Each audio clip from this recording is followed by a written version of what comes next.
तो क्या हाल है आपके?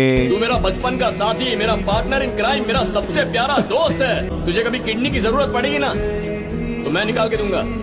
बाकी आजकल रेट टट्टे का ज्यादा चल रहा है।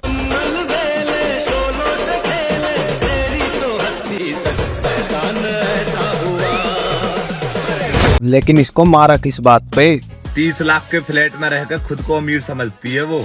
लुच्ची, करोड़ों की जमीन का मालिक हूँ मैं। तू ये बता दे, तू अब अपने आप को अमीर समझता है या गरीब? एक माँ बापू का प्यार और दूसरे साथ खड़े मेरे यार। हाँ तो बैठ जा, खड़े खड़े थक जाएगा।